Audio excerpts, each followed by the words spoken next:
Welcome to the last class, class number 10 of CSE 104. We are going to try desperately to finish up in the time allotted, and we only have about 4,000 topics to discuss, so let's get started. We're going to talk about the Bible codes. Does the Bible contain such a thing as Bible codes? Okay. Hank Hanegraaff has blasted me several times on his program, 4 times now, and probably will be more, and never has called me once to give me a chance to defend myself, because he says, Hovind teaches the Bible codes. Well, I do teach that it's a subject worthy of study. I think you should look into it. Chuck Missler has a great book on the Bible codes. Chuck Missler in Coeur d'Alene, Idaho, I was just there 2 days ago, has really excellent work on that topic if you want to read it. Of course, he gets blasted by Hank also. The movie, The Omega Codes, is the sequel to, what's the other one about the movie that was done about the rapture, Second Coming or something like that, Mark of the Beast, 666, whatever. What is it? Left Behind. That's it, the Left Behind series. This is really a good book about the Bible codes.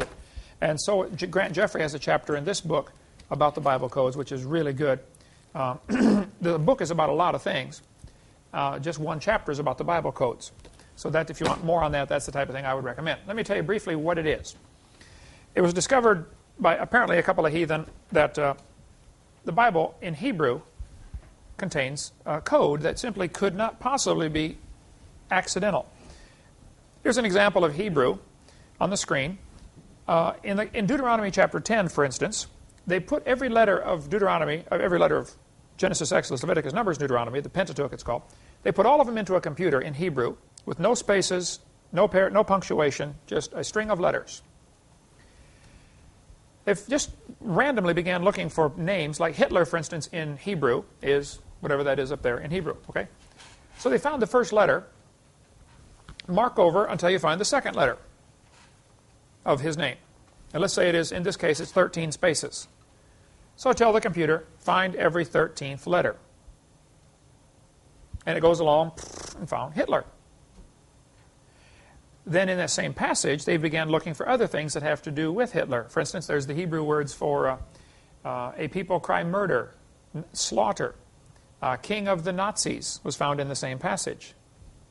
Auschwitz was found every 22 letters, or every 13 letters gave in the bitter sea of Auschwitz. However many letters it is for Hitler. The fact is, there seem to be some very interesting hidden codes in the Bible. How you could possibly write a book that would do that is beyond my comprehension. I think it was two Hebrew scholars and 2 mathematicians or something that discovered this and said, you know, all the computers in the world couldn't possibly write a book where the text means something as you read it, but also there's a hidden code. Now, I couldn't prove it's true or not, and I hope I've never preached that I know for a fact this is true. I don't know for a fact it's true. But there have been some people a lot smarter than me and a lot smarter than Hank Hanegraaff who have said, yep, it's true. There's something to this. And if you want more on that, I'd recommend this book by Grant Jeffries or this book by Chuck Missler, and it'll just really an amazing study. I think it's worth studying. What about UFOs? Again, I get blasted for this one. I don't know what the truth is about UFOs. They are unidentified flying objects. They're not identified yet. If they were, they would be IFOs, identified flying objects. Right? Down in Ica, Peru, where the Ica stones are found, many strange things are found, including an Ica stone with a chief or something, an Indian of some kind, looking through a telescope, apparently, at something flying through the air. Maybe a comet, maybe a UFO, I don't know. Probably a comet with the tail on it. But there have been stories of strange things being seen in space, UFOs, for a long time. Many of them, I think, have natural explanations.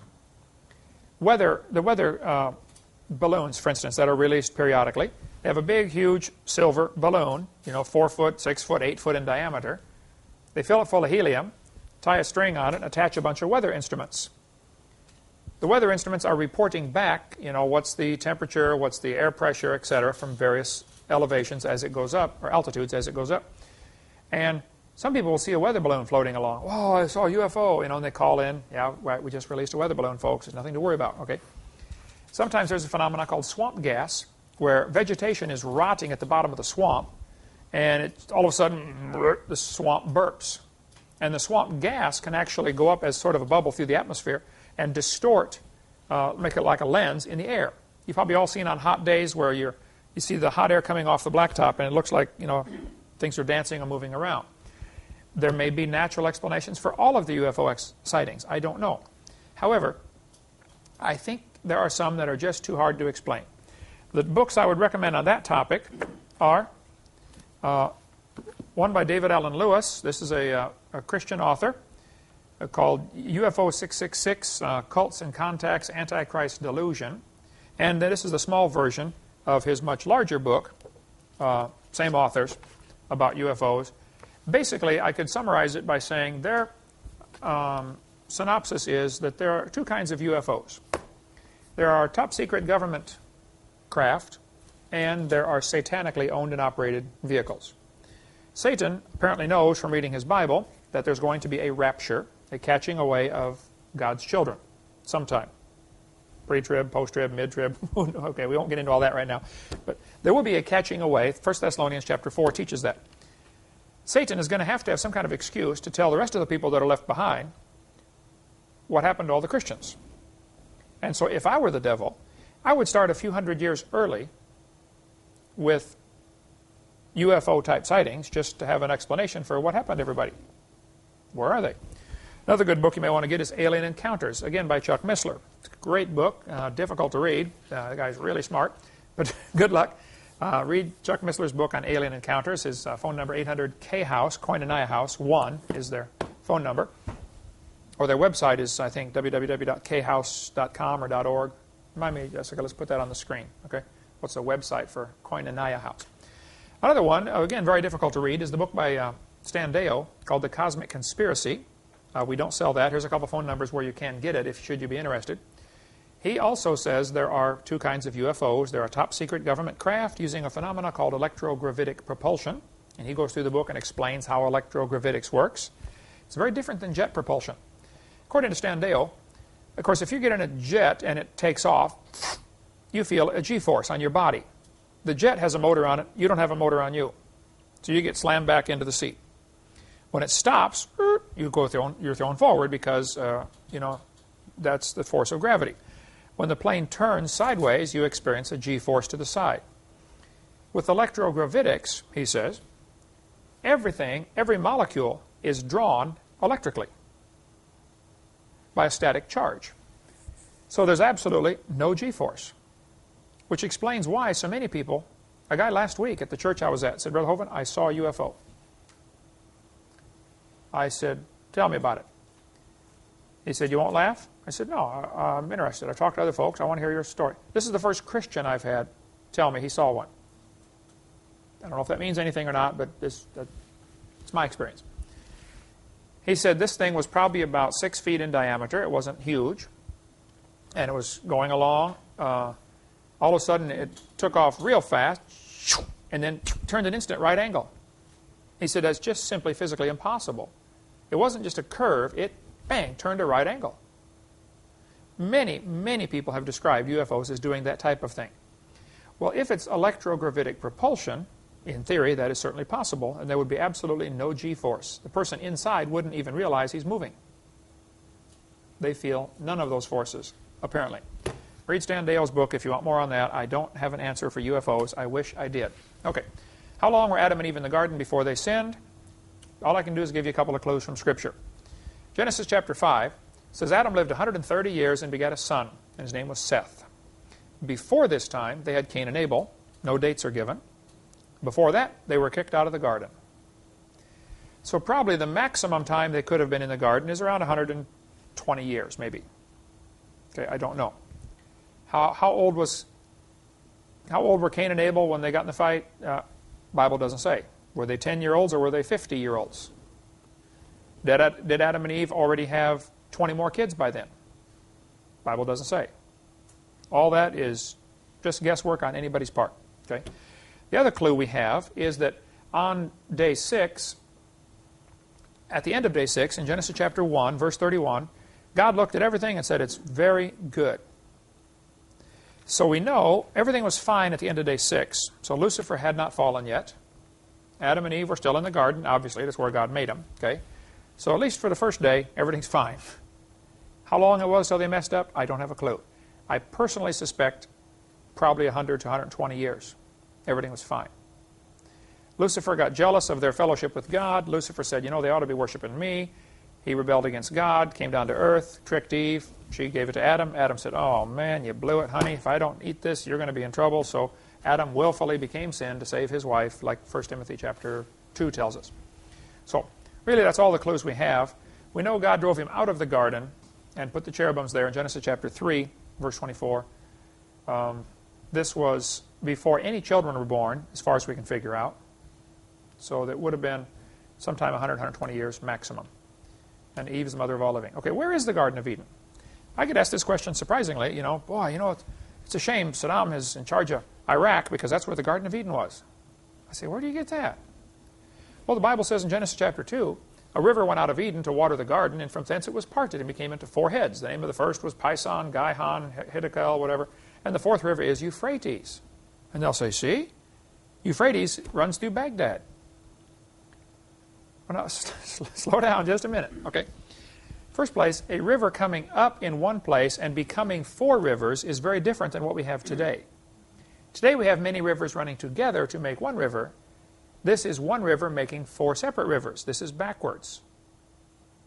So apparently this was a giant spring coming out, which became 4 rivers. And the fact that one of them is named Euphrates has nothing to do with Baghdad. When people got off the ark, they probably looked around and saw things that reminded them of something before the flood and said, you know, that looks like Euphrates. Okay, let's call it Euphrates. Just like people came from York and named it New York when they got here. It doesn't mean it's the same place. I mean, that flood wiped everything out. So there's absolutely, I don't think, any possible way to tell where the Garden of Eden was. It could be right here under 500 feet of mud. I mean, everything was totally destroyed by that flood. So I think, you know, if Noah was in the ark for, say, 6 to 8 months, well, 7 months when he finally hit bottom, how far could you float in 7 months? Around the world? Yeah, anywhere. There's no telling at all where the Garden of Eden was, as far as I can figure out. I think we know where it landed. Didn't they have drogue stones, though, or like anchors? We don't know if the drogue stones would keep them in one place or just simply act as shock absorbers to make them not... They still could be drifting around, but just not shaking around while they're drifting. So I don't think we have a clue of where it was. Now, there is a river today called Euphrates. There was one in the Garden of Eden called Euphrates. That doesn't mean there's any similarity between the two. It's just the same name. That's all it is. There's River Euphrates right there in Iraq. Okay, what about the mark of the beast? What is it? Will we have to get it? I do not know exactly what it is. I'll give you the current theories. Probably 200 years ago, they had their theories that the mark of the beast was, you know, colored ink on paper or something. You know, every age tries to put, you know, what's happening then into, you know, interpret that into Scripture. Now, who was the Antichrist? Boy, a lot of people thought it was Napoleon. Some people said, oh no, it's Adolf Hitler. Some people think it's Bill Clinton. Now you're getting close, maybe, but I don't know. I don't know that. Revelation chapter 13 says, He causeth all, this is Satan doing this in chapter 13, both small and great, rich and poor, free and bond, to receive a mark in their right hand or in their forehead. It says a mark in, not on. It's a mark in the right hand or in their forehead. I'm one of those guys who, Bible believer, every word is there for a reason, and it's important. God didn't make any mistakes. In 1972, the barcode was developed. What they decided was that a computer can only recount to 1. 0, 1, and then you got to start over again. 0, 1, 0, 1. That's all the farther a computer can count. It only counts in zeros and ones. It's like an on switch or an off switch. So to make a letter A of the alphabet, they decided, okay, let's encode everything on the keyboard with zeros and ones. Binary code. So they said, okay, the letter A is going to be 1, 1, or whatever it is. I don't know. I'm making this up. Okay, 1, 1, 1, 0, 0, 1, 0, 1.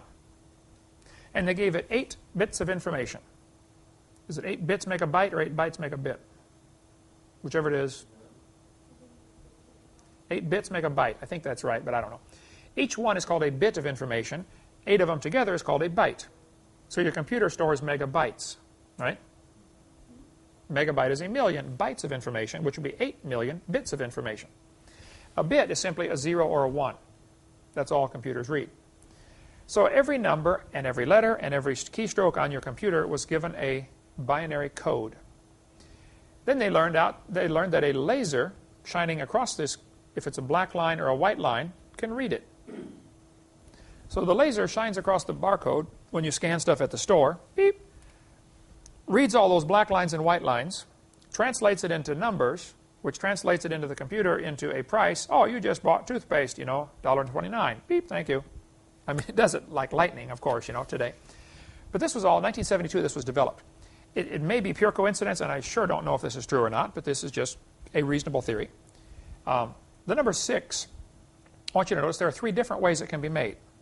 And they did this for a long, complicated reason. Some of the numbers have only 2 possible ways to make it. Others have 3 possible ways to make it. The fat black line is simply several black lines together. It may be 3 black lines. A black line represents a number 1. A white line represents a number 0 to the computer. So when the laser reads black, it counts it as a 1. If it gets 4 of them together, it counts 1, 1, 1, 1, 1. If it gets a wide white line, it'll just count it as, you know, 0, 0, 0, 0, 0 until it runs into something black, and then it counts it as a 1. It's maybe pure coincidence, but it is interesting. They chose as the barcode, the first 2 sets of lines is the exact same configuration as the number 6. Now, I know full well these are just guard bars. Okay? In the center, there are 2 guard bars, and at the end, there are 2 guard bars.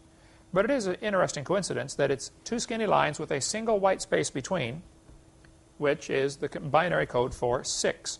Here are the binary codes in computer language. For instance, a 0 on the upper left-hand side there can be written as a, let me get my glasses on here. It's awful to get old. 0 can be written as 0001101. That is 8 bits of information. Or it can be written as 1110010. Okay, which is, I think, the exact opposite. It's not the exact opposite? No, it's not. Okay, the last 2 are different. There's probably a long, complicated reason for why they have 2 or even 3 different ways to make some of the numbers. And this goes into what the computers need to read and understand. The number 6, top of the right-hand side, can be written as a 010111111 or 101 00000. Anyway, it ends up with 2 black lines with a single white line in between. And that is what they chose to be the guard bar. Every barcode you get, unless it's a personal barcode for like a library might have their own barcode to use, and they don't use the international barcode. Okay, but the universal UPC, Universal Purchasing Code, or what is it? Universal Product Code. Yeah, Universal Product Code (UPC) symbol has 2 skinny lines at the front, 2 skinny lines in the middle, which tells the computer to switch and read the other way to write it. Okay. There's 2 ways to write a 6. If you happen to see a 6 in a UPC code, on one side it'll be written with one way, the other side it'll be written the other way. Apparently what this does, the computer scans this, and the first half of the code tells the computer something about this product, what country it's made in, what factory, what state, or whatever. Okay, each factory might be given a code. Okay, your factory number, you know, XYZ, whatever. On the right side, it's for the individual product. So when it scans this thing, it will say, beep, book made in, you know, wherever it's made, what country, what city, and this is the name of the book. And then the store owner at that time has the opportunity to program in the last 5 numbers only. How much do you want it to cost? You know, he cannot change where it's made. The first half of the code is he cannot alter. But he can tell his computer, when you read this number, give it this price tag or something. Okay. Years ago, some of the barcodes came out and they had an F and an H underneath, sideways. Maybe pure coincidence, but some people said, wow, this could be standing for forehead or hand. And the UPC code may indeed be the mark of the beast. I don't know. Yeah, I think it's still certainly a reasonable possibility. But microchips now are available, which use the same technology, much more advanced in 30 years, to encode a number. I have in my wallet, if I can find it here we go, one of the microchips, about the size of a grain of rice. Andrew, does that show up if you zoom in on that? Little bitty microchip. I'll put it against my shirt here. Little microchip about the size of a grain of rice. They're about $4 to $5 a piece. We're going to order a bunch of them and then print up a little color card and punch the card out and laminate them in the card and offer them maybe for $10 or something by the time we get done doing all that work to it. So people can carry one in their wallet just to show what may indeed be the mark of the beast or the forerunner to it. These little chips, there's a special needle that is called a 12-gauge needle that will inject this under your skin. Very simple procedure. Here's a dog being injected with a needle. It's interesting. This is a Sunday School Quarterly telling people, wow, isn't this great? You should go get your pet injected with a chip. If he's ever lost, he can be found. Well, yeah, that may be great to find your pet. I'm not against finding people's pets. But I think it's conditioning the mind to accept this technology. You might want to get hold of Carl Sanders, who has lots of information, Trumpet Ministries. Carl claims he is one of the guys who helped develop the chip. He was involved in the development of this chip. And he goes around and speaks on that. His his email, shofar, which I forget what it stands for, some Hebrew phrase, SHO-PHAR at trumpetmen.org. Dean Martin here in Pensacola, here's his phone number, Pensacola 850-455-5011. He is really keeping up on this smart card technology and has a mountain of information on it. Were any of you here when he came to our staff meeting? And I asked him to come to a demonstration for our staff here at CSE. He set up his laptop computer, plugged a little thing in it that was about half the size of this book. He said, now, Brother Hovind, this is a barcode. This is a chip reader. Watch this. He took a microchip, stuck it under his arm, and walked across the room, past the computer. When he got within about 4 feet, I think it was, all of a sudden, beep, up on the screen came his name, address, social security number, birth date, phone number, everything. I said, is all that in the chip? He said, no. All that's in the chip is a code that is already in the database. Each person is assigned a code. Okay, you are, 7VXTB49 or something. And that is your chip. And then that chip simply activates, it's powered by radio waves from the sensor. It does not have a battery in it. It doesn't do anything. But if a certain radio signal hits it, it'll respond, it'll energize it and send back, this is my number. Beep, hello, you just found, XYZ, ABC, whatever. So that is all programmed in the computer. And all of this is simply an identifying chip. Very fascinating that this kind of technology is here, folks, right now. You can order the microchips. You can find someone, if they have a chip in them. There's a website, progenius.com. And they have a satellite system. You can get a chip put in your car. And if your car is ever stolen, you pay $10 or $20 or whatever. They will activate the satellites to look for that number. And they use, global positioning. Beep, beep, beep, beep. Your car's right here. That can be done now. Next, very simple, obvious next step is, hey, let's put the chip in everybody's head. Or in their hand. So I think we're going to see that coming soon. Here's a guy, scientist in the UK, I believe, who had a chip put in his arm and had his whole house computerized. All he had to do was walk into the room and the lights would come on and say, good morning, Mr. Whatever his name is here, Kevin Warwick. Good morning, Professor Warwick. When he walks, he had it programmed, when he walks past a certain place, it turns on the coffee pot. By the time he's ready, by the time he gets there, it's ready for him. When he leaves the house, it automatically shuts off all the lights. Real cool. However, anybody who's keeping track of all this can figure out everything you've ever done for the last few hours or for the last few weeks or the last few years. No more privacy. That's going to be the danger. Part of Carl Sanders' presentation is this, where he goes through the Greek words for Mark, for instance, and he gives the Greek character there. Is this from Strong's or Young's or Cruden's, one of the concordances? But it's the number 5480, charagma, however you pronounce that, charagma, from the same as 5482, a scratch or etching. Anybody know how they make computer chips? They etch into silicone, don't they? A stamp as a badge of servitude or a sculptured figure, a statue, a graven mark. Next one, character from the same as 5482, a graver, the tool of the person. Engraving, the figure stamped, an exact copy of, representation, the express image. As you read this, you start to think, these are the words used in the Revelation chapter 13 there, is the, I think it's probably Strong's. The last one, C-H-A-R-A-X, to sharpen, to a point, akin to 1125, to the idea of scratching, a stake, palisade or rampart, military mound. The chip is engraved silicone, etched silicone, and it is pierced in and put under the skin. Part of the microchip has a little, I think, a Teflon or some kind of coating on one end, so that as soon as it's put in your skin, your body begins to grow and attach to it and sticks it in place so it doesn't move around.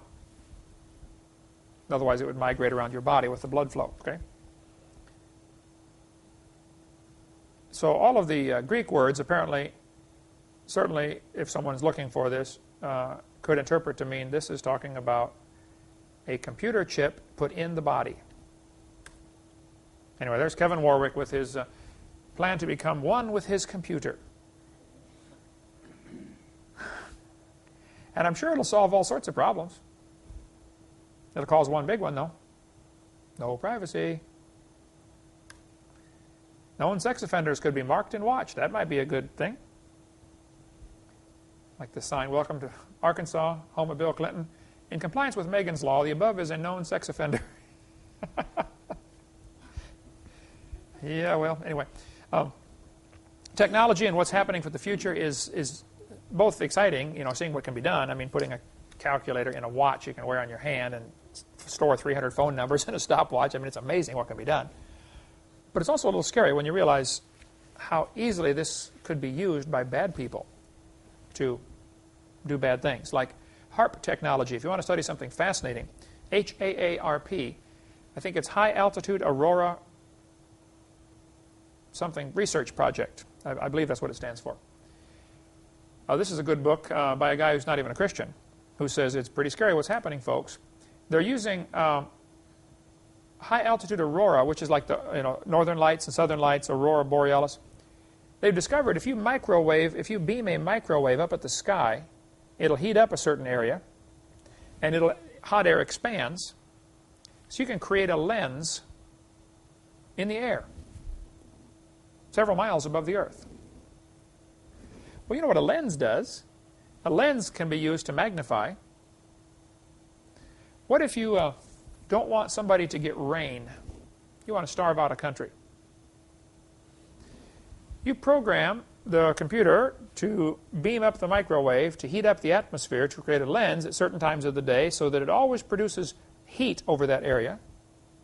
Just like, you put a lens under the sun, to heat up something. Now you got a big one, 20 miles across or 100 miles across or whatever. It heats up that area. Hot air expands. You can't have clouds almost always when there's warm air mass or hot air, high pressure. It drives away the clouds. Low pressure normally means rain is coming.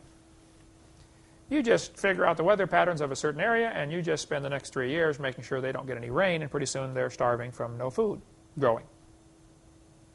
Or suppose you want it to flood. Then you do the opposite. You study the weather patterns. Okay, where do I have to heat up the ground to cause weather patterns that will eventually flood these folks? I'm not sure what all has been done. I know that there has been a lot of research on what's called a virtual lens and a virtual mirror being created in the atmosphere by the High Altitude Aurora Research Project. It's called HAARP. And the book is Angels Don't Play This HAARP. This is something they're going to use to control weather. Apparently has been used. They also use ELF, which is extremely low frequency antennas, as part of this program. And you can get a lot of this stuff from a lot of stuff on the internet about this. Look up ELF, extremely low frequency, used to control weather. Here they put the antenna, I believe they drill a hole and put the antenna in the ground. It's not even visible. Instead of an antenna sticking up in the air, it's down in a well. And does all sorts of strange things.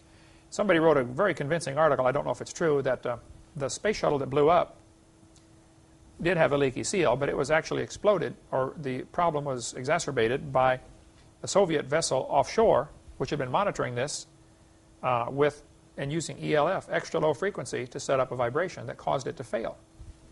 Maybe far-fetched, maybe something we're studying. Jeff, you like that kind of stuff? Find out for me, okay? This article came out in the paper, in the European newspaper, and back in '92. 10 years ago, they were able to use satellites to count the number of cows you had to make sure you weren't cheating on your income tax.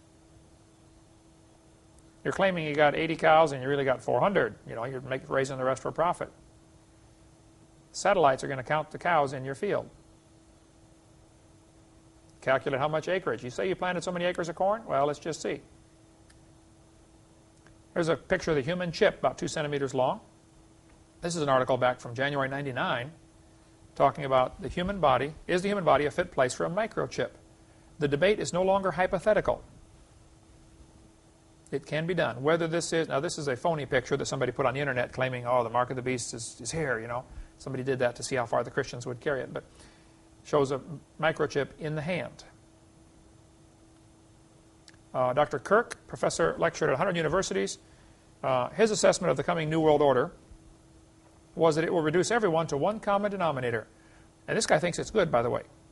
Professor Cook says, the system will be made up of a single currency, single centrally financed government, single tax system, single language, single political system, single world court of justice. Boy, just what the Bible predicted, a one world government. A single head, that's a one individual leader, a single state religion. He further stated, each person will have a registered number, without which he will not be allowed to buy or sell. What did Revelation predict? If you don't have the mark, you can't buy or sell. And there will be a one universal world church. Anyone who refuses to take part in the system will have no right to exist. Pretty scary. There's people out there who believe this.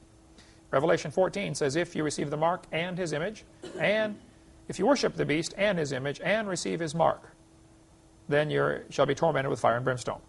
I think there's a significance to the word and there. Like apparently you have to do more than one thing, not just receive the mark. It could be that babies will be injected with a chip who have no opportunity to reject it. I mean, I don't know. Take it for yourself. We covered a little bit about the straw man back on seminar part 5, about who owns who. Are we in Kansas? Are we in Oz? So we're going to skip that part for now. Corporate soul and all that, and Social Security and income tax. We just won't have time to cover all that right now. Okay, what about the Shroud of Turin? I have a guy who emails me. I think, Jessica, you get email from the guy who's always from the Swedish guy, Sworden. Our list of everybody's computer here gets jammed with email from some guy in Sweden who says, yep, the Shroud of Turin is legitimate. This is proof that Jesus was here on earth.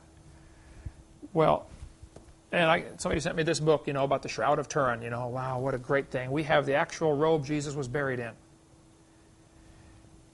Somebody's making a lot of money off of this, for one thing, okay?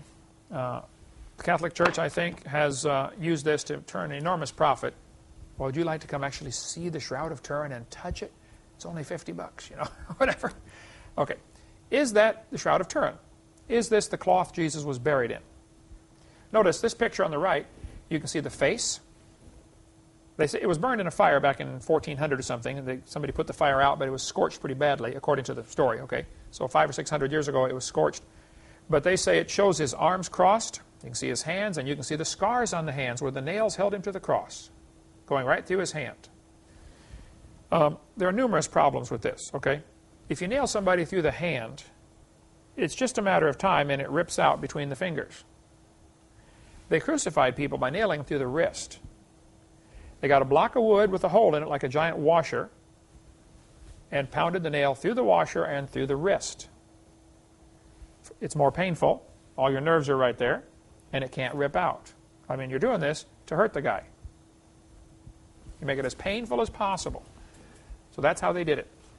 And in the Bible language, when you wash the hands, that was understood to go up to the elbow. All of this is called the hand, clear down to here. This is part of your hand, okay? Is this the cloth Jesus was buried in? They say in the shroud that you could still see the outline of his beard and the crown of thorns and his long hair, and the wounds in his side, and the wounds in his feet. They say, yep, this is proof. This is the place where Jesus, this is the cloth. This is it, folks. Well, it might be an old rag, and somebody might have been buried in it. I wouldn't argue any of that. But it's not the one Jesus was buried in. I can prove that. John chapter 11, Lazarus, Jesus said, Lazarus, come forth. He that was dead came forth bound hand and foot with grave clothes, and his face bound about with a napkin. That was the custom of burying people. You wrap them up like a mummy, but you put a different cloth over their face. Let's see how Jesus was buried. John chapter 20. Then cometh Simon Peter following him, and went into the sepulchre, and seeth the linen clothes lie, and the napkin that was about his head not lying with the linen clothes, but wrapped together in a place by itself. Could that shroud be the shroud Jesus was buried in? Absolutely not. It might be from the time of Christ. It might even be older. You can carbon date it. This guy sends me stuff. Oh, they carbon dated the shroud, and it's 2,000 years old. Yeah. First, I don't know that that's true or not, but it wouldn't matter. It can't be the one Jesus was buried in. Plain and simple. Again, Luke chapter 24. The clothes laid by themselves. Okay? Isaiah chapter 50 prophesied that Jesus would have his hair, his cheeks to them that plucked off the hair. He did not have a beard when they buried him. He might have had a beard in real life. That was the custom in those countries, and still is. But that's not the shroud Jesus was buried in. Okay? Plus, 1 Corinthians tells us, nature teaches us, it's a shame for a man to have long hair. Why would Jesus do something? Jesus did not have long hair. Why would he do something against Scripture? Some people say, oh, well, Jesus had long hair because he was a Nazarite. No, he was not a Nazarite. He was a Nazarene. He was from Nazareth. But a Nazarite is the Numbers chapter 6 vow that they took. There's no connection between a Nazarene and a Nazarite, except some of the letters are the same in the word. Okay? Otherwise, there is no connection whatsoever. Okay. A couple more thoughts here and we'll quit. Do you have a PhD? It is amazing how much email I get saying, you don't have a real degree. I say, okay, then don't call me doctor. Call me Kent, call me Bubba, call me hey you. Now, let's get back to the topic. They want to try to steer attention away from what I'm talking about on creation. And this is called an ad hominem attack. I don't like the message, so I'm going to attack the messenger. In a graded or judged debate, they would lose points in a hurry by using this tactic. But let me just answer the question. Do you have a PhD? PhD, from Webster's New World Dictionary, means Doctor of Philosophy. Who has the authority to give PhDs? Well, I suppose technically there is no governing body that makes that decision. So anybody could, in theory. I went to Midwestern Baptist College, Pontiac, Michigan, graduated in 1974. Then I took courses several places, and finally took my master's and doctorate from Patriot University, a small Christian university in Colorado. It was a ministry of Hilltop Baptist Church. They started a college and then later added a PhD program. And if you took these courses by correspondence, you could finish your degree. And I did for 9 years, worked all day and took courses all night, late. And after 9 years, I got a PhD from Patriot University. It is a non-accredited Christian school. They had about 400 students. Sometime several years ago, they had a friendly split from the church, and the ministry moved into the headquarters of a split-level house in someplace in Colorado. And so they do all of their correspondence courses and mailing and secretaries and everything out of this house, three-story house, or three-level house. And so somebody put a picture on the internet of the house saying, this is where Kent Hovind got his PhD. First place, I don't know how that matters. Secondly, apparently it's to try to discredit me for some reason. So, okay, pretend I don't have a PhD. Ignore that. Now, get back to the issue of creation and evolution. I tell people, I worked hard for my degree. I don't know if you worked hard for yours or not. They'll say, well, it's not accredited. So, Harvard's not accredited, Princeton's not accredited, Yale's not accredited. What does accredited mean? It means somebody accepts you. Okay, if you don't accept me, fine. Now forget it. Is your school accredited? No, PCC's not accredited. A lot of schools are not accredited, so what's their point? Okay, it's so funny that they would try to do that. There's their phone number, Hilltop Baptist. If you don't believe me, there's the phone number for Patriot University. Call them up, ask them any questions you want. I think they have a real good program, and I enjoyed my time there. I was able to finish at home. You know, it took a long time. Sorry about that. Okay, I'm a little slow, but I did it.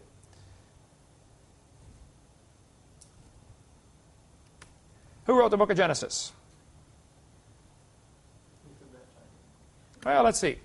The skeptics will say, like I debated Terry Pruitt several times at UWF, I'll tell you what, let's take a quick break. I have to be quick because we do have a lot to cover, and we'll try to finish up the whole thing after the break. This one. All right, well, let's try to finish up here. We have several more questions that get frequently asked, and I'm sure there'll be more to go. We covered some of this on our video number 7. Who wrote the book of Genesis? Very interesting question, actually. I've done many debates with Terry Pruitt, who's a Genesis scholar, who is an atheist, or claims to be, who teaches at University of West Florida. Yeah, I did, let's see, debate, I don't know which numbers, 3 and 4, I think, are with him on our videotape series. A very nice man. He says, oh, there are 4 different authors for Genesis. There's the JEPD theory, that 4 different people wrote Genesis, because the J for Jehovah, which is the Yahwist, Elohist, Priestly, and Deuterist. He's wrong, okay? There are 10 different authors for Genesis, not 4. Henry Morris has a great note here on Genesis chapter 2, verse number 4. These are the generations of.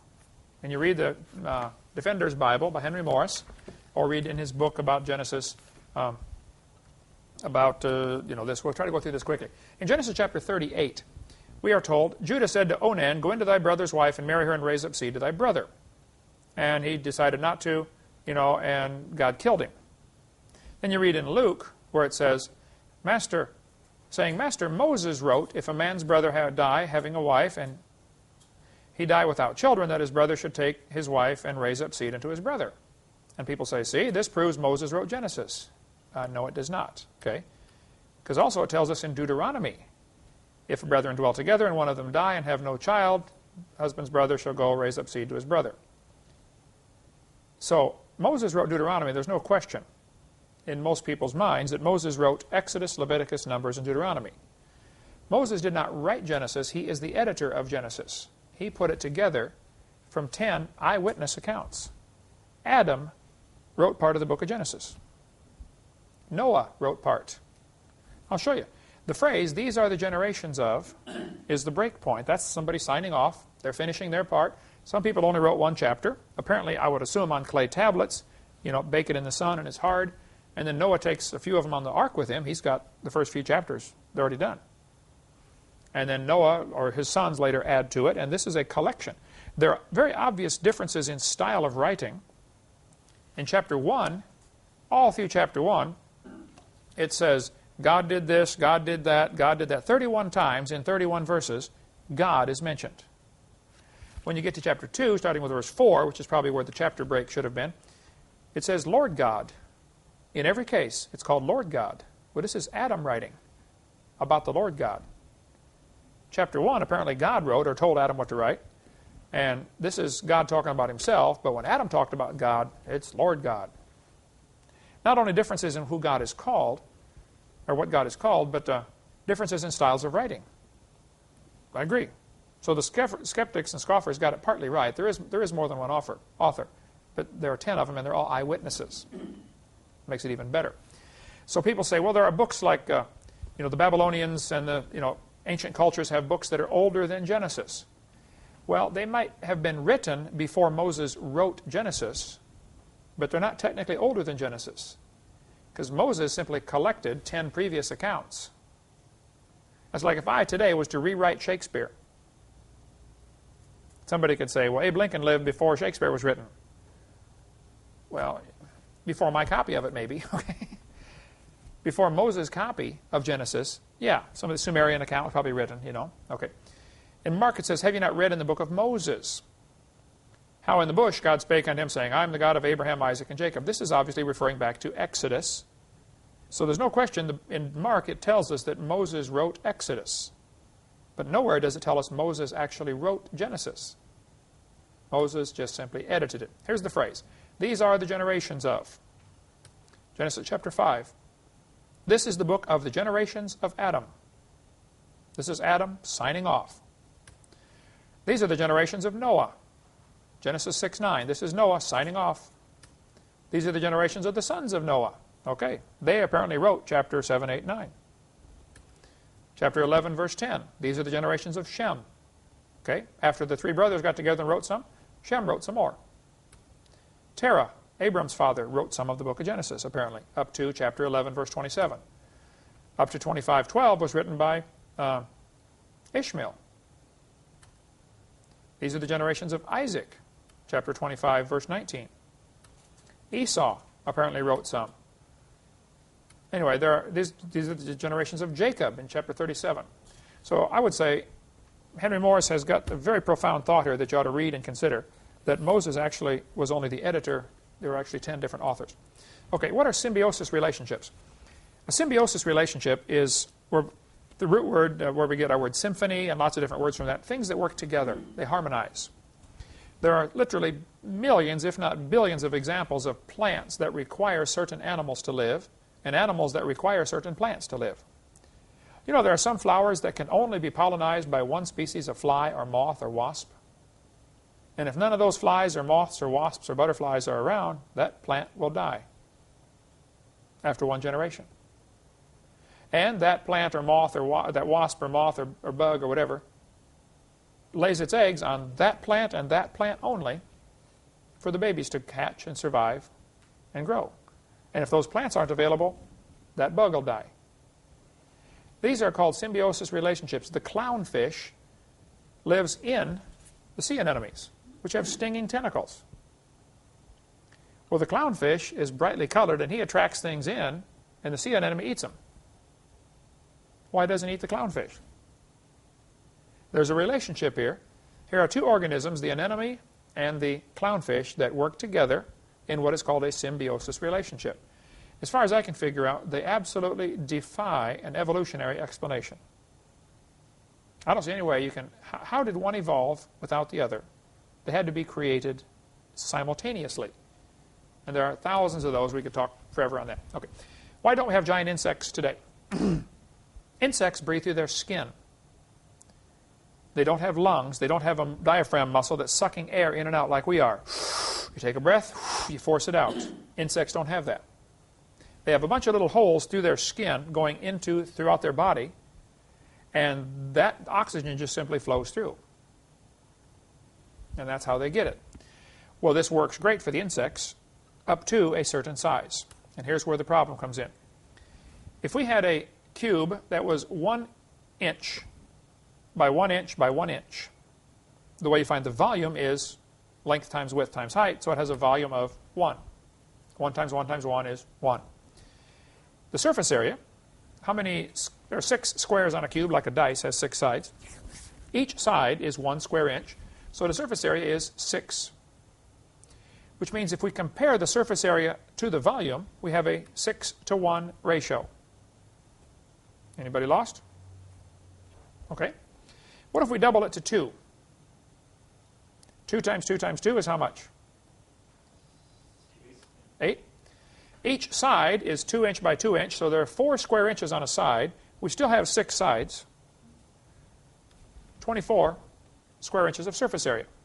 We have now dropped it to a 3-to-1. Suppose this was a bug trying to breathe through his skin. Even though the bug is twice as big, he now only has effectively half as much skin. He starts to have a problem. Let's raise it to 3. 27 is the volume. 54 is the surface area. 2-to-1. At some point, he doesn't have enough skin. He can't get enough oxygen to supply all that tissue inside. Let's drop it to 0.1. Has a volume of 0.001, a surface area of 0.06. Now he has a 60-to-1 surface area to volume. Drop it to 0.01. 600-to-1. The smaller an insect gets, it eventually becomes basically all skin and no volume, or close to it, okay? Which is why an ant can fall off an airplane, hit the ground and walk off. He has so much surface area, he creates a lot of friction with the air, he just simply can't fall very fast. Just like you could not fall very fast through peanut butter. That's about the way it feels to an ant falling through the air. Whereas you or I falling off an airplane would experience a different landing than the ant would, okay? So Because of this surface area to volume ratio problem, the bigger an insect gets, the more problem it has getting oxygen, which limits the size depending on how much oxygen is in the atmosphere and how much pressure it's under. We find giant insects fossilized, indicating the Earth must have had a different set of situations. It must have been different at some time in the past. We cover on video number 2 about the Earth having more oxygen and more air pressure in the pre-flood world. Giant insects are found, like a 50-inch dragonfly, and 18-inch cockroaches are found, fossilized. Praise God, not alive today as far as we know. 8.5-foot centipede, found in Germany back in '99. 2-foot grasshoppers have been found. So something was different. My conclusion is probably this is tied into the pre-flood environment having more air pressure. I see no other way to explain the existence of giant insects. Now, Walt Brown, who wrote the book In the Beginning, which we sell and highly recommend, it's an excellent book, he does not believe there was a canopy. I sat at the airport with Walt Brown for 3 hours while we had lunch together and talked. I was in Phoenix Airport, and I called him up and said, "Brother, I got a layover. Would you please come meet me at the airport? Because I love what you do and I want to meet you." Very smart guy. A PhD in physics, retired colonel or lieutenant colonel from the Air Force, brilliant guy. He said, "I don't believe there was a canopy." And he's got a whole chapter in the book, which I sell, explaining why there could not have been a canopy. I think he's wrong. Because I said, "Walt, how do you explain the giant insects?" He said, "I have a problem with that one." Okay, well, I have a solution. There was a canopy. He said, "No, then there's problems with the canopy. You know, what about this?" And he went on and named the problems. And I said, "Well, I think there may be a solution to those too." But anyway, that's where it was left. We parted disagreeing, and I'm still selling his book. And thank you, Walt. You did a great job. But take the part about the canopy out. I think you're wrong about that. Okay. Is the sun shrinking? Here are the measurements taken from the Royal Observatory in Greenwich Observatory in England over the last 150 years, showing that the sun is shrinking both in vertical diameter and horizontal diameter. The sun is egg-shaped a little bit because it's a big spinning ball. It's bigger at the equator. I would say, yes, it appears that the sun has been shrinking, at least since we've observed it. Now, it swells and contracts and swells and contracts. I understand all that. But the general trend is towards shrinking. I used to say in my seminar that this is one of the proofs that the universe is young. I think it is still a valid proof. There are a few questions about this, though, because all we have is a few hundred years worth of data. We don't know that this is, we cannot prove this is long term, for thousands of years. It hasn't been observed. I see no reason why it shouldn't be long term, because where's the extra mass going to come from? The sun would have to be eating up everything else in the universe in order to keep growing in size. Where's it going to come from? The basic problem is the sun may be burning by gravitational collapse, or it may be burning by nuclear fusion. If it's burning by nuclear fusion, it could burn for billions of years. A little bit of matter, golf ball sized piece of uranium will power a submarine for years. So if the sun is burning by nuclear fusion, it should produce neutrinos. They've done testing. They can't find the neutrinos. So there's a serious missing neutrino problem. Today, nobody still knows, as far as I can figure out, exactly how the sun is burning. So I saved this for last in the Q&A section. I do not know for sure how the sun burns. I don't think anybody does. It's one of the two, as far as we know, nuclear fusion or gravitational collapse. If it's fusion, it should produce neutrinos. It doesn't, which leaves the other option. It's probably gravitational collapse, which puts a time limit. It can't be billions of years old. So that's a subject well worthy of study. I don't have an answer. All I have is a few questions on that. What about the Red Sea crossing? Why don't they find evidence of an entire Egyptian army drowning? Well, they might have. In Exodus chapter 14, God told Moses to go to whatever that place is and encamp by the sea.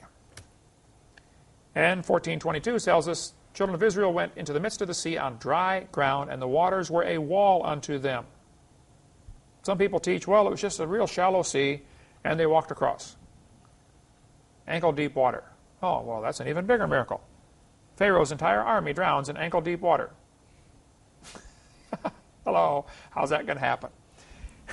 Some people have argued, well, there was, asteroid struck the opposite side of the earth, and it made two tidal waves. They went around the earth, boom, hit right there, separated just long enough for Moses to go across, and then came back together and drowned everybody. Ah, two tidal waves hit each other. Well, okay. Isn't the timing of that a miracle? That you can believe anything you want, okay? But I doubt that one very strongly. The Bible says in Exodus 14, God took off their chariot wheels. That ought to be a clue if you found something, okay? And the waters returned and covered the chariots and the horsemen. Everybody drowns. The Bible's pretty clear about that. If you look at the map of Egypt down here, Egypt is right on the Red Sea, of course, which has two fingers coming off the very top. On the left, it's called the Gulf of Suez, where the Suez Canal is. On the right, it's called the Gulf of Aqaba. All of it is the Red Sea. The Bible says they crossed the Red Sea. So some people think, well, they must have crossed the Gulf of Suez, and they wandered around in Sinai Peninsula, and therefore Mount Sinai must be in the Sinai Peninsula. That's why it's called the Sinai Peninsula. Well, there's a problem with this. Some Phoenician princess was, if I have the story right, 500, 600, 700 years ago sometime, she was riding a wagon through there, and she saw this mountain and said, wow, that's Mount Sinai. How do you know? Oh, I just think it is. Okay. Everybody's called it Mount Sinai ever since, because of this one lady smoking pot, or apparently who said, I think that's it. That cannot possibly be Mount Sinai. But you look at any Bible map, it'll have that labeled as Mount Sinai with a question mark, because nobody knows for sure where it is. Well, all you got to do is read the Bible. I'll show you. Here's Ron Wyatt's map. He says they followed the red line all the way across the Sinai Peninsula and crossed the Gulf of Aqaba. One thing to consider is, why would it take Pharaoh 3 days to catch them? I know armies move faster than civilians, but 3 days to catch them? They're both still moving. That place by the Gulf of Aqaba is actually right here where this valley comes out. There's a natural waterway. It's a dry riverbed. Okay, I'm sure when it pours rain you might get some water in there, but it's dry almost all the time. You can see it kind of winding through the rocks right here. That is called a wadi, W-A-D-I. If you went into that wadi, you would find there are rocks all over the place, but they've all been pushed out of the way to make a path. Somebody pushed all the rocks out of the way to make a path for wagons, apparently. That dry riverbed, the wadi, ends up at that white dot, which you can barely see from this satellite map. This is a strange view. This is kind of looking from the north. You don't normally see maps oriented this way, okay? So on the top, you would see the Gulf of Suez. On the bottom is the Gulf of Aqaba. That white dot is actually this giant beach. Off to the right, you can see where that wadi comes into it, that dry riverbed. And at the bottom of that beach, way down there, which would be the south end, because this, again, is looking from the north, a strange orientation for a map, but that's the way it is. At the south end of the beach, which is gigantic, by the way, those squares on there are factories, huge storage facilities. So this is gigantic beach area. At the south end, Ron Wyatt found this pillar. It had fallen down, half in the water. He and his sons dragged it out, scrubbed it off. A lot of it was eroded, but part of it was still readable. And it basically said something to the effect of, this pillar was erected by King Solomon to commemorate the crossing of the Red Sea. So they thought, is this where they crossed the Red Sea? So they applied for passports to get into Saudi Arabia. Let's go check the other side. Arabian government says, nope, no American spies allowed in here, whatever, okay. So they went in illegally. Got arrested, spent a lot of time in jail, long story there, okay. Ron Wyatt did? Ron Wyatt, yep, he and his sons. But they went on the other side of this Gulf of Aqaba. It's about 8 or 9 miles across right there, and found another pillar, just like the one on the other side. So they went and did some research. The National Geophysical Data Center in Boulder, Colorado has a map showing the depth of the water. How deep is the water? Above this red arrow, you can see where it says the Elan Deep, or Elat Deep. It's nearly 5,000 feet deep. The Gulf of Aqaba is. Incredibly deep water. South of there is the Aragonese Deep, which again is nearly 5,000 feet deep. But right where that arrow is, there's a shallow place. It's only 900 feet deep, which is still pretty deep. But 900 foot in 8 or 9 miles is a nice gentle slope down and a nice gentle slope up. Easy for wagons. There's an underwater land bridge right there. He says they walked across on dry ground, 900-foot wall of water on both sides. I've always wondered, did any fish fall out when they're walking across? That's one of those strange questions that I have. I'm going to ask the Lord when I get to heaven. Aaron went there. I forget Aaron's last name. I've corresponded with him many times. Aaron starts with an S, I believe. Anyway, he said, the underwater pathway at the Red Sea crossing site discovered by the late Ron Wyatt has received an incredible amount of criticism.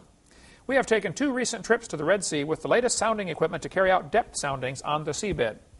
The data has proved the presence of an underwater pathway without doubt, and the reports and pictures from the first trip can be accessed at anchorstone.com/Wyatt/Red Sea _update 02 HTML.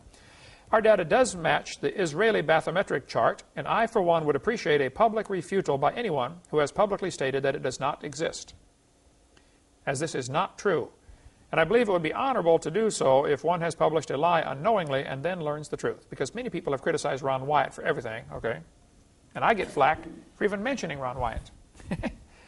There are ministries who won't recommend me just because I recommend Ron Wyatt. I say just read what he wrote. I have nearly all of Ron Wyatt's pictures that he has published on posters that I got from him. All kinds of stuff. There's a whole stack of them right here, posters from Ron Wyatt. He was a good friend of mine. I disagree with him strongly on some issues. He knows better now. He's in heaven. Now he's a Baptist. But Ron and his sons went scuba diving in the Red Sea. Out, you know, you can only scuba dive so deep. They didn't go down 900 feet. Here's what some idiots will say. Well, that place is 900 feet deep, and you can't scuba dive 900 feet deep. That proves he's lying. Duh. Okay, it's not 900 feet deep at the edge.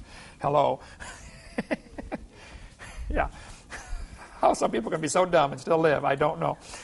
But they apparently do. Anyway, he went out to as deep as they could go, 100 feet or whatever, 150 feet with the scuba equipment, and found all along, as far as they could go, chariot wheels with no chariots attached to them, and chariot bodies crumbling badly, poorly conditioned, you know, with no wheels on them.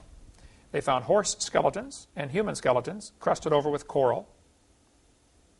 The chariot wheels, you can see one here in this picture. It's kind of hard to see, but underwater photography has enough problems, you know. It's gold-plated wood, but the wood has rotted out. So when you try to pick it up, it just crumbles. Okay, it's a real thin gold veneer, like picking up chrome bumper after the bumper's gone. Just the chrome is left. That's basically what you get. But the 18th dynasty of Egypt did have 4-spoke chariot wheels. I think Ron's got a whole story about this on his website, which is WyattMuseum.com, explaining the whole thing. There's only one Egyptian dynasty that used 4-spoke, 6-spoke, and 8-spoke, all 3 types used in this one dynasty. And all 3 are found down there, or something like that. Okay, he does pretty well good research on that.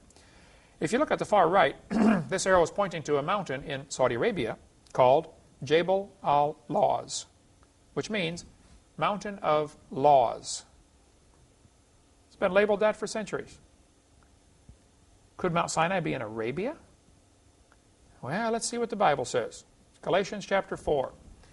Which gendereth the bondage which is Agar, for this Agar is Mount Sinai in Arabia. Hello, it's been there all along, folks, okay? Why have they been looking in the Sinai Peninsula? That's not where it is. This is a picture of the mountain that apparently is Mount Sinai. The top of it is still black. This may be the place where Moses got the 10 Commandments. At the bottom, you can see an altar with a calf on it. This may be the altar that Moses or Aaron set up. Okay. God told Moses to stand upon the rock. He said, "Thou shalt smite the rock, and water will come out that the people may drink." Of course, most Bible pictures will show a little stream of water coming out. How long would it take to water 2 million people plus their cows and sheep? Hello, it would take a little while, wouldn't it? This Bible picture shows a little bigger stream. Well, that's getting closer. Actually, this building is from a picture taken from a half-mile away. This rock is as tall as a 5-story building. It is split right down the middle. Ron says this is the place, this is the rock that's split in half. And water came pouring out. You can see erosion marks. It'd be worth getting his video if you want to really study more on this, called the Evidences video, or Discoveries, I think it is. Ron Wyatt Discoveries. Really good. He also found some strange things like Sodom and Gomorrah. The Bible says brimstone came down. This is a picture of solid ash cliffs. Apparently, the city was burned so badly by these raining sulfur. Ron gave me, and I have right here behind the curtain, some of the sulfur balls. I don't let many folks handle these because every time you handle it, some rubs off, okay? And then eventually they'll be gone. I've had several friends, even some scoffers, who said, I don't think that's true. And they went over there to the place where Ron said they were, and they dug through the ash, and sure enough, there are literally millions of these sulfur balls. The outside is kind of a white. I know sulfur is yellow. I taught science, okay? If you scrape off this white coating, it's pure yellow sulfur, 99.6% pure sulfur. You can smell it for sure. Apparently, burning sulfur dripped on that city, or rained on the city. As the sulfur would burn itself out, it would encapsulate itself in its own ash and shut off its oxygen supply. Ends up with a coating around a pure sulfur ball. Found no place in the world except this place over there. I don't know if that's Sodom and Gomorrah or not, but it sure looks like it to me. I think it's worth considering that this may be the spot. You're welcome to come see this after class if you'd like.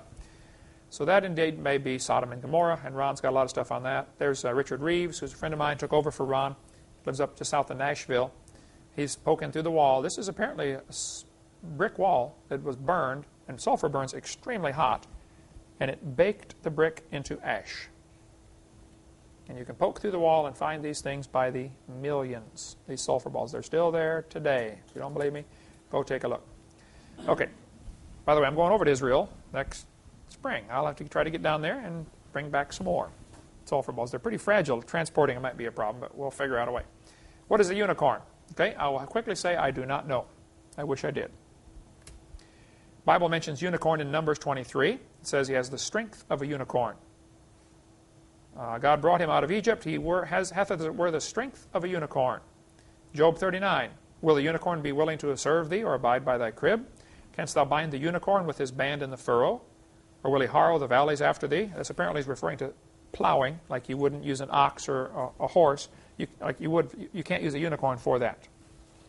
Will you trust him because his strength is great, or wilt thou leave thy labor to him? Wilt thou believe him that he will bring home thy seed and gather it into the barn?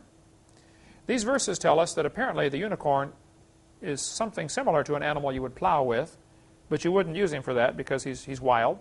Even though he's strong, he's untamable. That's what I get out of that. Psalm 29 says he will skip like a young unicorn. Exalt the horn of an unicorn. I think this verse tells us it had one horn in Psalm 92. From these verses, and that's really all the Bible says about the unicorn that I can find, I think it was an animal with one horn. I doubt that it was a horse with a horn, though it might have been, but we've seen so many pictures of that, it's going to be hard to get that out of our mind. Probably some kind of single-horned dinosaur. Monoclonius, Styracosaurus. Several dinosaurs had one horn. Nobody trains reptiles to do much of anything. You wouldn't, even though alligators are strong, you wouldn't hook them up to your harness to plow your field. They're untamable. Okay, don't wisdom teeth prove evolution? No, they don't. I have skeptics, several of them have said, oh, wisdom teeth prove evolution. See, we're evolving. We're getting smaller jaws. Hello. Getting smaller is not evolving. That's the opposite. You're going backwards here. Think about it. Suppose people were 10 feet tall before the flood. Suppose they were 25 before they reached maturity. Suppose you were a kid for 25 years. Okay? Wisdom teeth come in right now at about age somewhere between 16 and 25. Okay? Well, that would be about right. If you're 10 feet tall, your head's bigger, your jaw's bigger. By that time, as your jaw grows, it's about time for that extra tooth to come in. Otherwise, when you chew on something, you bite on the gum. Try to chew something past where your teeth stop. Chew on your gum a few times and see how that feels. Okay? Bite into something hard, especially, and see how it feels. Okay? It's not a good feeling.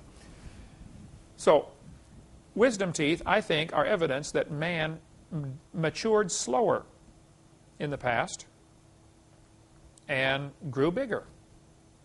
And today, we are genetically inferior, and we're smaller and maturing faster. And therefore, wisdom teeth are indeed a problem for many people. But that is not proof for evolution. No, it is not. There's a great book by Jack Cawazzo called Buried Alive, which we offer in our bookstore, who deals with this subject. He's a dentist. He studied all the Neanderthals, and many of them have wisdom teeth fully erupted. No problem with it at all. Okay, what about the Sabbath? Are Christians supposed to honor the Sabbath? Exodus 20, God said, remember the Sabbath to keep it holy. 6 days shalt thou labor and do all thy work, and the seventh day is the Sabbath of the Lord. In it thou shalt not do any work. And I have a letter at least once a week, sometimes once a day, from a Seventh-day Adventist saying, Brother Hovind, I love your seminar. However, you don't tell people to honor the Sabbath. That is correct. I do not, because I think you don't have to. Okay, I'm not a Seventh-day Adventist. I've spoken at a couple Seventh-day Adventist churches. Okay, there's a lot of good folks. I'm not against them. I think they're wrong on the Sabbath issue, though. God said in Exodus 20, remember the Sabbath, in it thou shalt not do any work. Thou, nor thy son, nor thy daughter, thy manservant, nor thy maidservant, nor thy cattle, nor thy stranger that is within thy gates. Don't work, and don't let any strangers work. Well, this would mean you couldn't go out to eat because you're making somebody else cook you food. Is that right? Let's see what else the Sabbath. Exodus 20:11, 10 Commandments. God rested on the Sabbath day and hallowed it. Exodus 31, verse 14. Ye shall keep the Sabbath, therefore, for it is holy unto you. Every one that defileth it shall surely be put to death. Should anybody that doesn't do the Sabbath be put to death? Okay?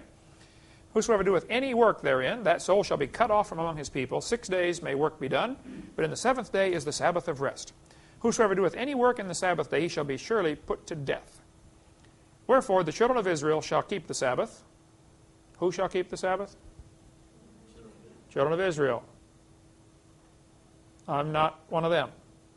I'm Norwegian. Voor de soorten hele dag. Okay? To observe the Sabbath throughout their generations for a perpetual covenant. The Sabbath is very obviously a covenant between God and the children of Israel. It is a sign between me and the children of Israel forever. 6 days the Lord made heaven and earth. On the seventh day he rested and was refreshed. Okay. Sabbath was for the children of Israel. Exodus 20. Son of man, speak unto the elders of Israel. Moreover also I gave them my Sabbaths. Who's he speaking to? Elders of Israel. Not Exodus. This is Ezekiel 20. It should be a sign between me and you. And the Sabbaths were not the Saturdays. They were days of rest. Sometimes came on a Wednesday. Sabbath was for the children of Israel. Nehemiah chapter 9. Thou camest down also upon Mount Sinai, and spakest with them from heaven, and gavest them right judgments and true laws, good statutes and commandments, and madest known unto them thy holy Sabbath. Nehemiah is saying, God, I'm so glad you came down on Mount Sinai and made known your Sabbath. Which means they didn't know when the Sabbath was for 2,500 years. Right? Nobody knew when it was. God made known to Moses when the Sabbath was. By the hand of Moses, thy servant. This is 2,500 years after the creation.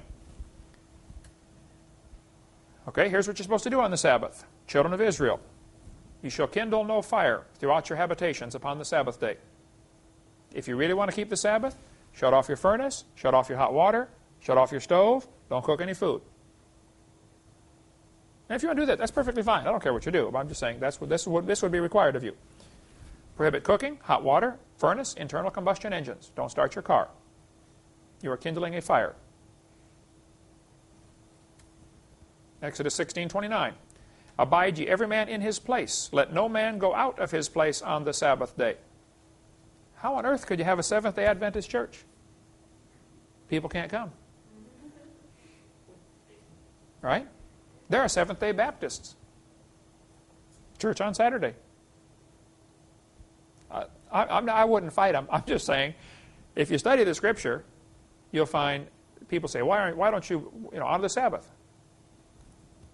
Well, I guess a lot of reasons. God rested on the seventh day because he's done. He told the Jews to rest on the seventh day as a sign. Okay, I'm not Jewish and I'm not done. So I have to work. That's why. So you don't go out of your house. Acts 1:12. Okay. We have a book by Peter Ruckman, who is rude, crude, crass, and everything else, but it really is fun reading if you can handle the sarcasm. I didn't write it. We do offer it because I get asked the question so often. It's $2, I think. Yeah, $1.95. If you want our office, call our office. You can get this. Why I'm not a Seventh-day Adventist. I think his method of handling them is a little unnecessarily harsh, but I took Peter Ruckman out to eat lunch a couple of months ago. First time I've ever met the guy, you know. I took him out to eat. He's 80-some years old. One of the smartest and grouchiest men I've ever met in my life. But he really, I'm glad he's on our side. He's a really smart man, and he's done a great work. Wouldn't fight him at all. Couldn't join him. Wouldn't fight him. One of those kind of things. And I wouldn't fight the Seventh-day Adventists. They're good folks. But I think if you really study the Scriptures, you'll find they're wrong. Okay? So, that's it. We have lots of questions come in. If you get more questions on creation, evolution, I get a whole variety of topics, obviously, you know, other than that. But that's what we cover in our seminar. Appreciate you all coming to class. And if you have any questions, if you're watching the videotape, feel free to call. I can assure you I get nearly 1,000 email a week now. I will not give you a long personal response to your email if I give you a response at all. It's not because I'm mad at you or I don't like what you said or I'm afraid to talk to you. I get skeptics say, you didn't answer my email for 3 weeks. Oh, that proves you're afraid of me. I'm not the least bit afraid of you. I don't have time, okay? I haven't even read my email for 4 days now. But you send it. If you call, please. I'll be glad to talk to you by phone. That's about the best I can do. Jessica, you answer the phone. You know how it gets around here. Sorry, that's the best I can do. But I do make myself available with cell phone and regular phone, and I'm on it all day long. So you call one of those, I'll be glad to talk with you. Thank you so much. Dismissed.